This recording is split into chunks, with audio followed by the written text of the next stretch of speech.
We're the Tool Time team working with Bailey Construction. So we're just going to give you kind of a project overview as to who we're working with and what our goals are and what we have done so far. So Bailey Construction was established in Mercer Island, Washington in 1963. Since then, their work in commercial construction has expanded throughout the West Coast and along the U.S. They currently have offices in Arizona, California, and Washington.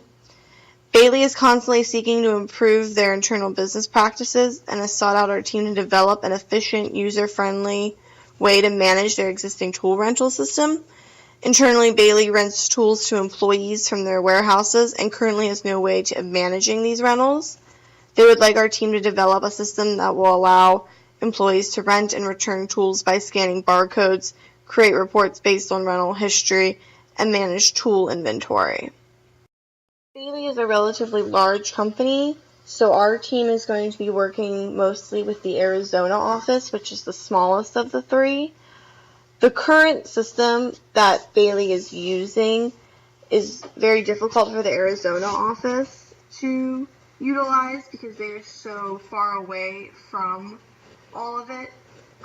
They're headquartered in Seattle, so geographically it's just very hard for the Arizona office to know what the tool inventory currently is and prices and whatnot.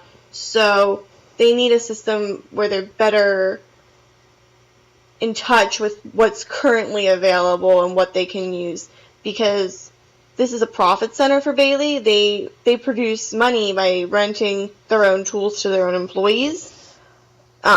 And right now the Arizona office is not utilizing this at all, and it's a big loss for the company. So the Arizona office really needs to create a way that they can use this existing function within the company so that they can contribute more profits to the company and grow as a local office. So our hopes are to create a program that works well for the Arizona office that can then further be expanded to the California and Washington offices so it becomes a company-wide program. So during our initial meeting with Bailey, they had wanted this to be a mobile application on an iOS platform because most of their employees are issued iPhones and that's what they use. So we started looking into how to code an iOS application and discovered that you have to have a Mac product to code on. None of us team members had a Mac product, and although Bailey uses iPhones, they do not use Mac computers or laptops for the most part. They use PCs. So they also did not have an existing Mac product to provide us with to do the coding. So we ran into a hardware issue with that. After thinking about it more and more, we also decided that just doing a web application would be better because that way the employees could use it on their phones and on their computers and it would look the same no matter what device they were using it on. So we decided to go with a bootstrap website that will work both on smartphones, computers, desktops, tablets, whatever device they're using it on, it's going to look the same. One of the other initial problems that we ran into was how we were going to scan the items.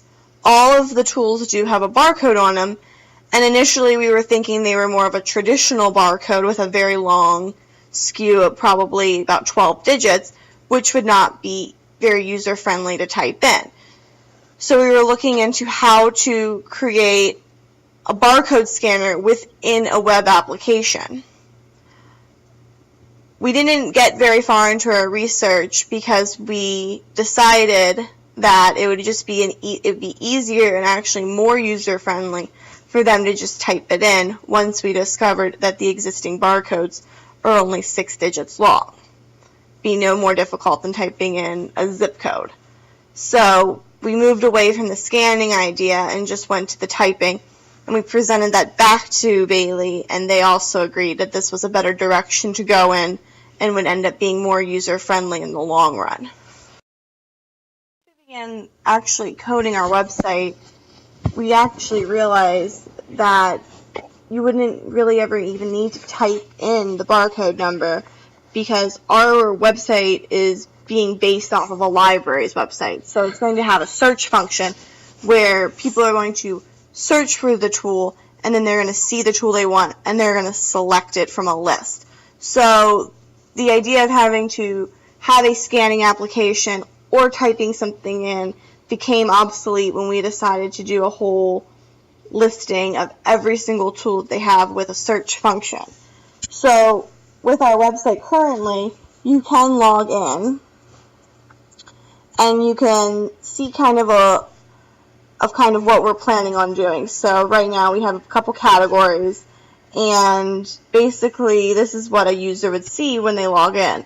So they would log in, and if they're looking for a hand tool, they would select hand tools, and then they would see a list of everything that is available. So they could search that way. We have a search bar that's going to be functional where they can type in a name of a tool or a category.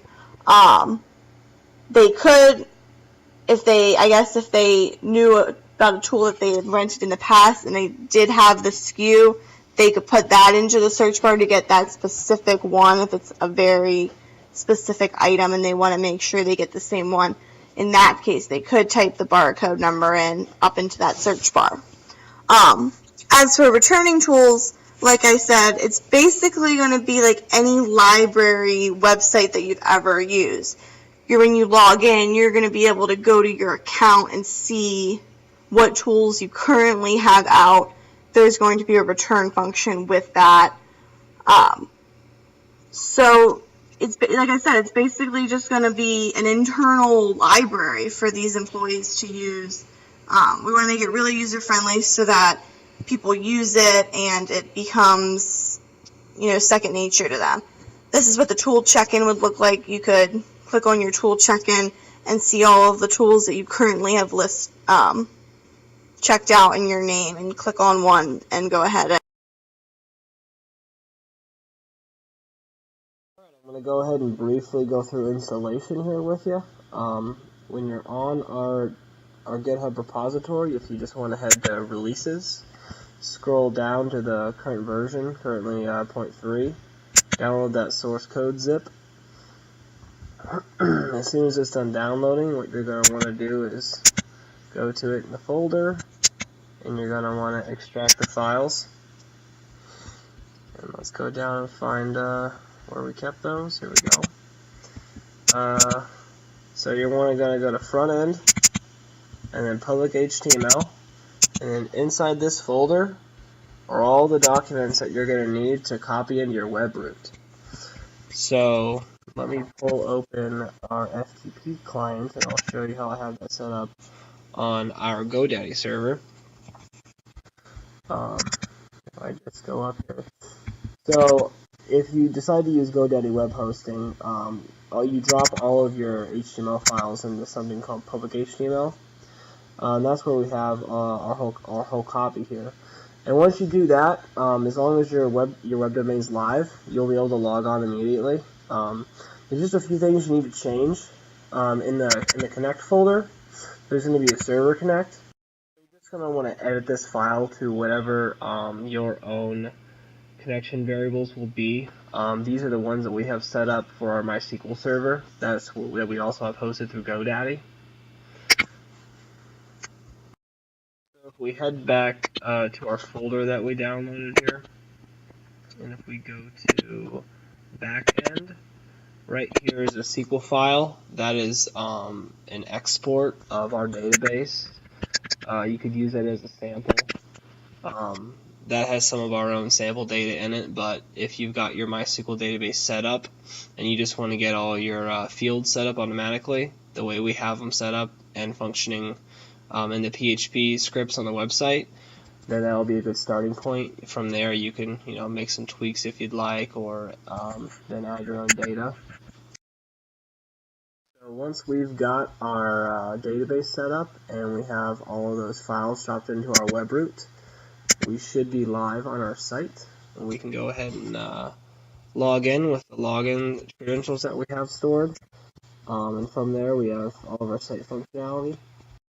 So our team is hopefully going to be able to have the full Bailey database with all of their current tools implemented into our own database by our next release. That way, when we click through to our different categories, we get relevant results.